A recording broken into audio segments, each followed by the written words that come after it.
Hey, INFJ's Mark again. Uh, Today I wanted to touch on what people are calling the INFJ Door Slam, and I wanted to talk about more about the personal reasons that may happen. This is kind of maybe for outsiders looking in, or for maybe the younger INFJ that doesn't really understand why they're taking these actions or why they're capable of something that the world is telling them is not normal. It is. It's a normal function of an INFJ to door slam or to cut somebody off forever without looking back, not in a connected way. Now, an INFJ may have to have contact with somebody that they have cut off or that they have door slammed. And that is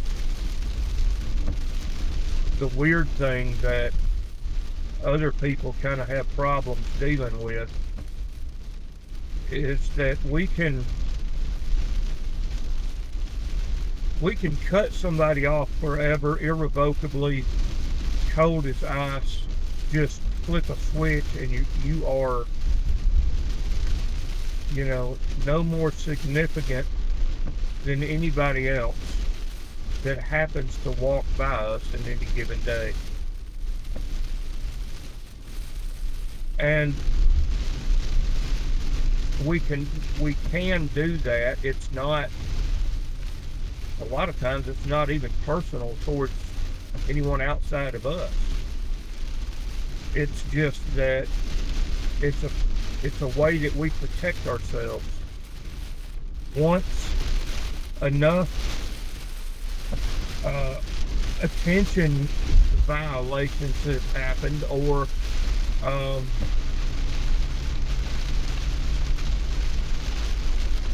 once somebody crosses the line. Now, for an INFJ, that line is not even on the same topic as the rest of the people on the planet, but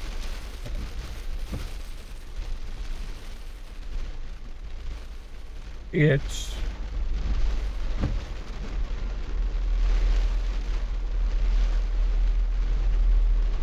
something that differs with some INFJs, but a lot of us, if you let's see, I'm trying to think of a violation that would qualify. It's one of our weakest points as INFJs is outward expression. We're just not very good at expressing what we feel or expressing what is going on inside our head. So we speak in a lot of metaphors and use a lot of filler, or we have dead space. I have a lot of dead space in conversations, but in these videos you've seen, I've got a lot of dead space. That's just my inability to put into words what I'm thinking. Partially that is, this is, kind of this is where my own life kind of comes out, but partially for me it's because I've got, 40, 50 things going on in my head. I'm not even aware of everything that's going on in my head. I know it's going on because later I can track down where I got information when other people are going, how did you know that? And I go, oh, well, I saw it, somewhere, or whatever whatever the situation is. But that's what my brain is doing all the time. That's what a lot of INFJ brains are doing all the time. We can't turn it off. We just take in information, but that leaves us We've got to take it from somewhere. The human brain, under its current operating conditions, it's capable of a lot more, but under its current uh, capable operating conditions, it is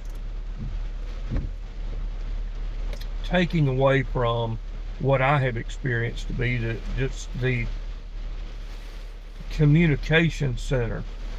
It had to take something away from somewhere, not uh, not our words, not our ability to come up with words, define words, articulate those words.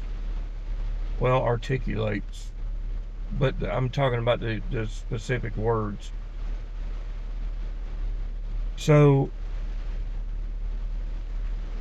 we have very good vocabularies, but it takes away from our ability to use that vocabulary quickly, because there's so much going on behind the scenes that you can't see, that it interferes with our ability to speak quickly and in terms that other people can understand.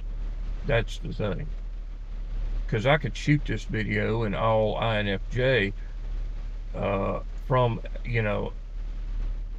from that perspective, but I'm not sure that I could change the way I speak, because I've been doing it for a lifetime. At 52, it's hard to change what you've been doing for 45 years, that you've learned this behavior to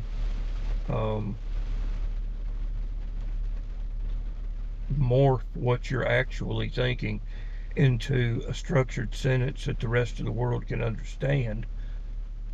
And it's not easy at my age to break back out of that. I could do it with some practice, but quite frankly, I am mentally, I am completely, totally isolated from the world. So, I mean that in the totality that it sounds like. Completely, totally isolated. So,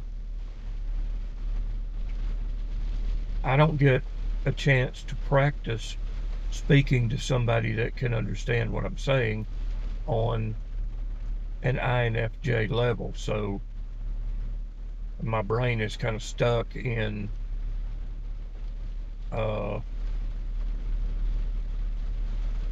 worldly vocabulary and worldly ways of thinking. It's not that my brain is stuck there, but my brain's capacity to speak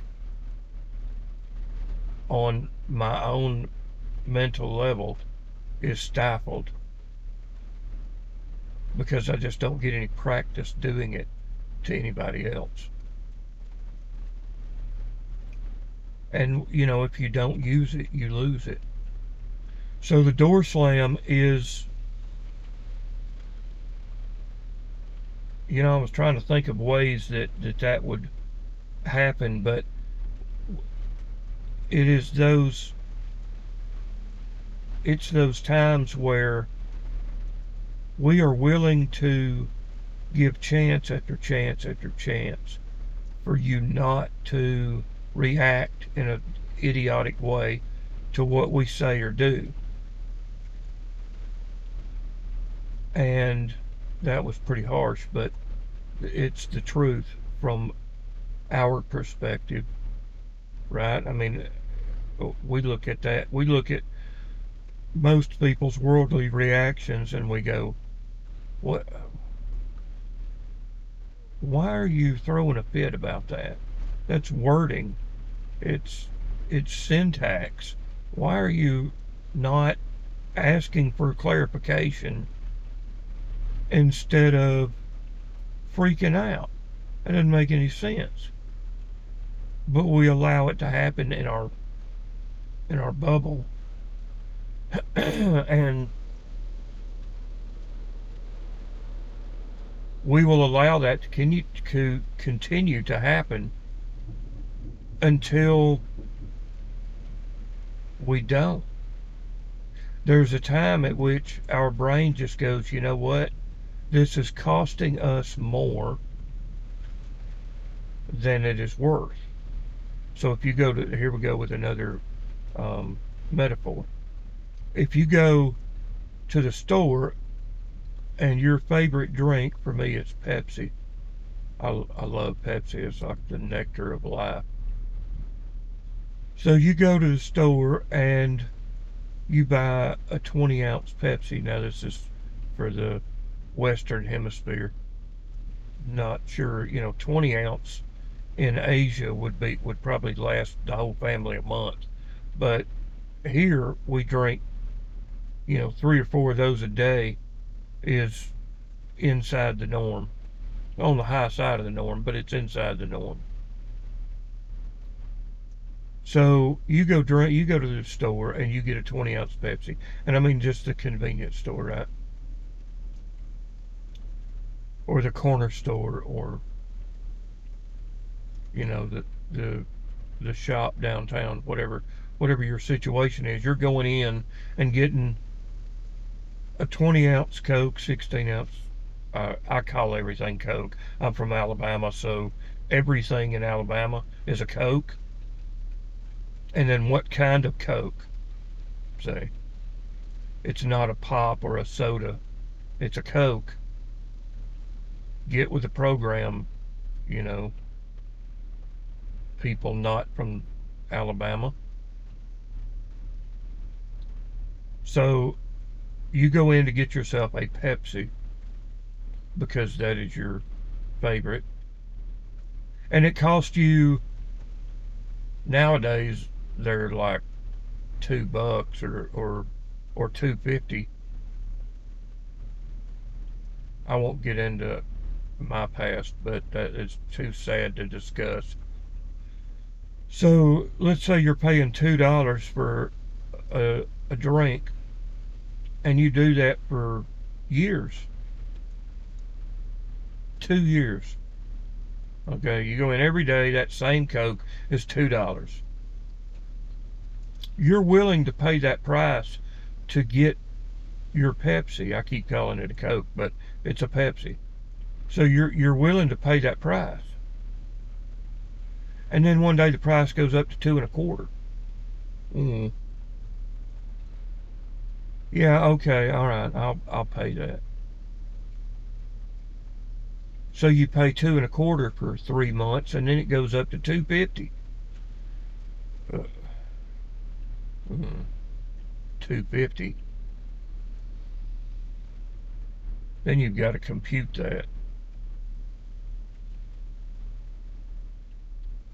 2.50. All right, but we're getting to the top end of what this thing is worth. You pay that for 3 months and it goes to $3, and you say, nope, immediately. It's not worth the price. And you turn around and walk out. And you leave it sitting there on the counter. You don't even put it back in the cooler. Now, for that price, you can put it back in the cooler yourself.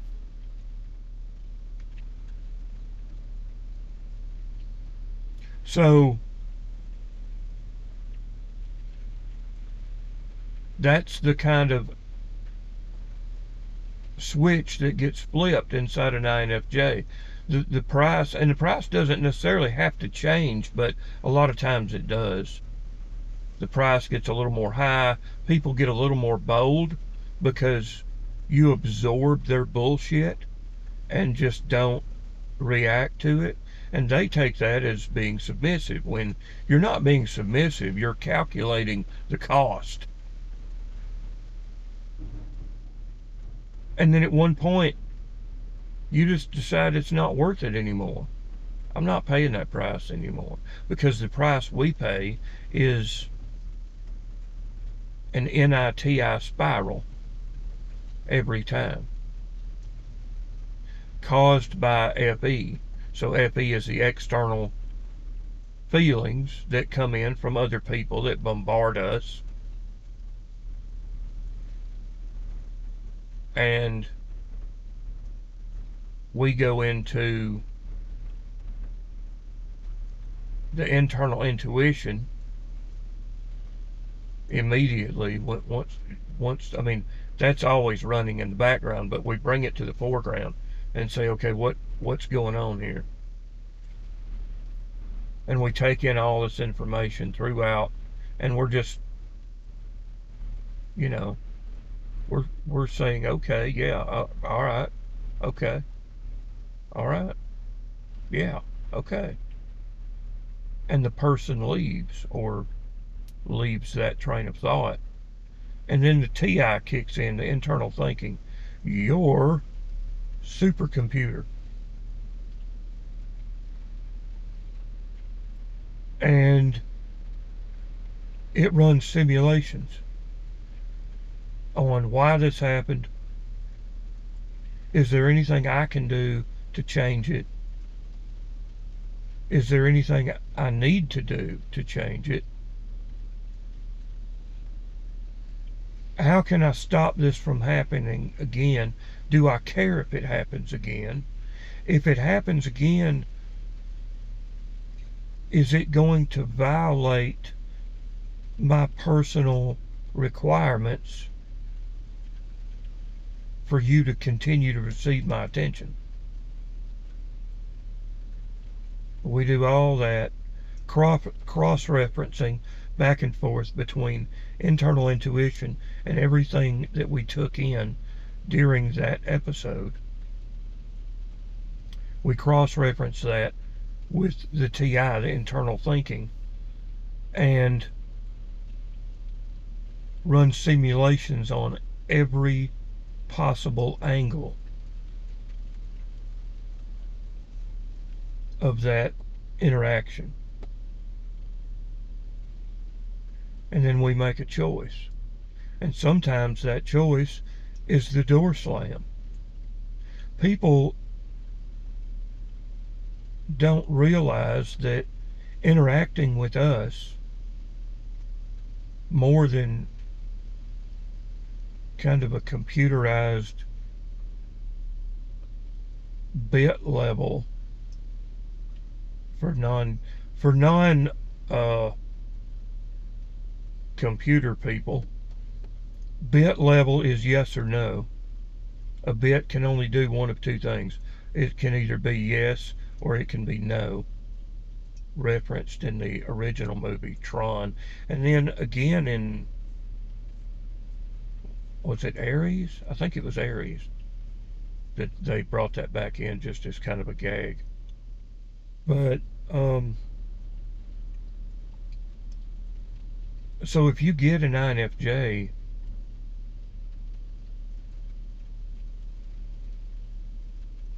to conversate with you on more than a bit level, then you've accomplished something, because we have assessed you before you began speaking, and we have assessed that you are worth some hope, that you may be somebody that can hold a conversation. And that's really all it boils down to. And I know that sounds arrogant, but it's really not. It's just, am I compatible with this person, is what it is. So it's not external. We're not externally judging you to be worthy of speaking to us or holding a conversation with us. We are reflecting what you are projecting, but we're also reflecting on it. So we can mask and we can small talk. A lot of us can, not all of us, but I've gotten really good at it because my information base at my age is so broad that I can talk about nearly anything intelligently. I can hold up my end, is what I'm saying. So, guy starts talking motors, I can hold that end up. That's no problem. Been working on motors all my life. Well, depends on if you're old school or not. A motor's electrical. An engine is what's in a car. So I can work on engines. I can hold up my end of talking about working on engines. But I can also hold up my end in a conversation about ethnobotany and everywhere in between. So where I'm beginning to lag behind is computers, phones, just the information age. I'm beginning to lag behind, and that's partially intentional. At my age, I'm like, I don't want to figure something else out. I don't want to. So that's the door slam kind of in a whole different area. We're not even talking about people anymore. That's a door slam that's like, I'm not doing this again. I was here for Windows 3. Well, shit. I was here for Fortran 77 when the Commodore 64 came out. I played games on the Commodore 64, the original Oregon Trail. So, I played the original Pong, and then we stepped up in the world, and eventually Windows 3.1 came around, and then Windows 95, and then Windows 90 something. I don't know. Was it Windows 2000 next? Yeah, and it was such a cluster, I'll put it that way, that they came out with Windows XL almost immediately after Windows 2000 because Windows 2000 couldn't even run itself, much less go outside and do anything else.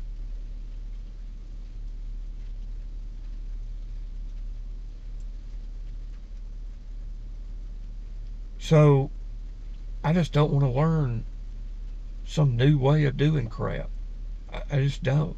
It's an intellectual door slam on an inanimate object, which we think about it, we all do that with certain inanimate objects. We go, no, I'm not doing that anymore. Screw that. No. Whether it's trying to figure out how to send money somewhere, or if it's at the car wash and you pull in and they want you to download their app to use their crappy car wash that's 5 miles outside of town, looks like it hadn't been painted in 10 years. Everything in there's rusted. The only new thing in there is the little screen that tells you to download the app and buy tokens so you can wash your cut. No. Now, I'll slide my card.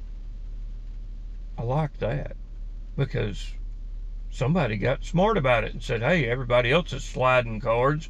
Let's do it here too. That was intelligent. But an app in a small town 5 miles outside of town,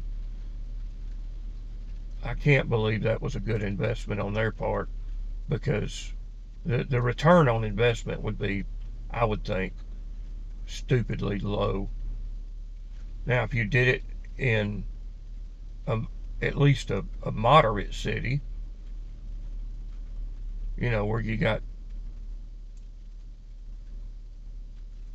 20,000 people or more, 40,000 people or more, and you've got it in a good place right close to downtown, in a good location, then yeah, you could probably get a good return on investment, but not out here in the middle of nowhere. Anyway, my point is that anything, it's not just people, anything that crosses the barrier of you are now costing me more than what you are giving back to me, or what I am receiving just through the experience of the conversation, is subject to the INFJ Door Slam. And it's really that simple. It most of the time has very little to do with the person or the person's ability to keep up their end psychologically, in a mentally stimulating conversation.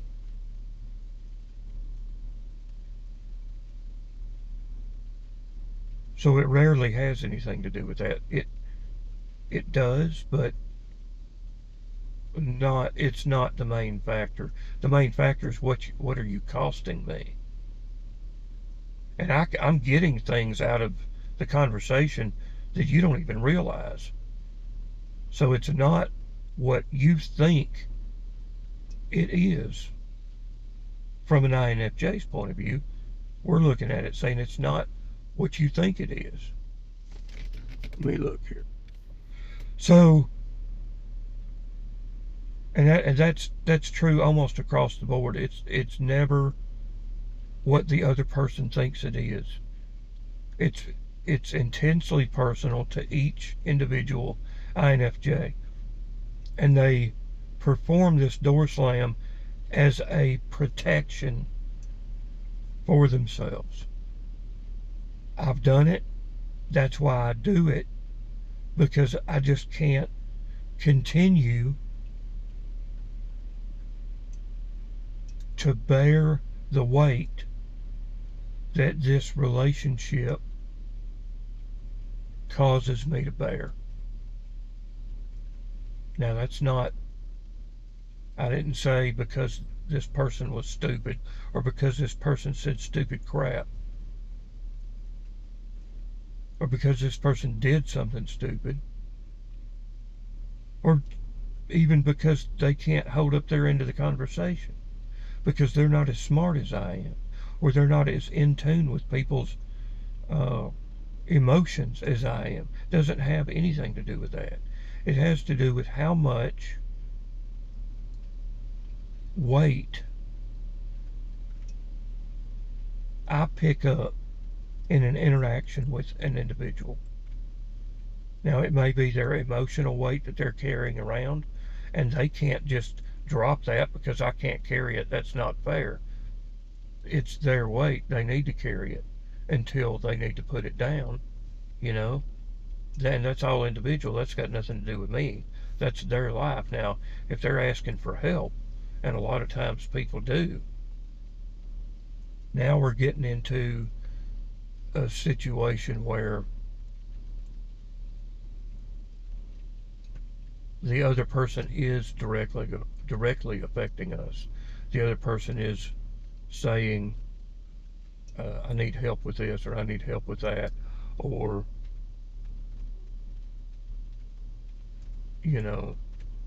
so that adds extra weight.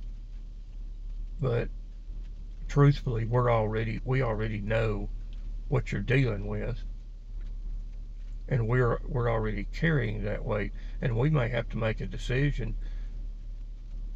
on a conversation we've never had, because as INFJs have already picked up on it, and we're gonna assess whether we can talk about it or not. And if it's too heavy and we can't address it, we don't feel comfortable saying, hey, look, I see you going through this.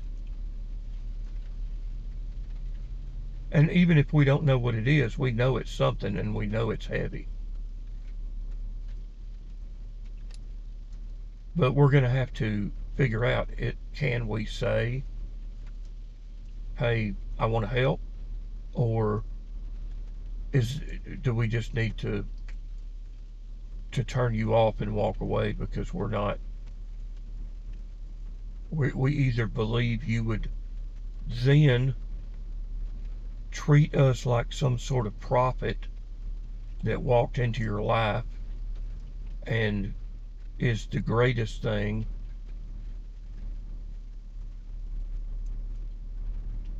that's ever happened to you, or you will think we're stalking you and you'll go crazy. Either one's not acceptable. So if we're not pretty sure that we can talk to you without one of those outcomes, we're not going to do it. And that we're just going to turn you off. And then suddenly somebody that was available for conversation and felt like they were reciprocating a conversation suddenly turns into somebody that's just not there anymore.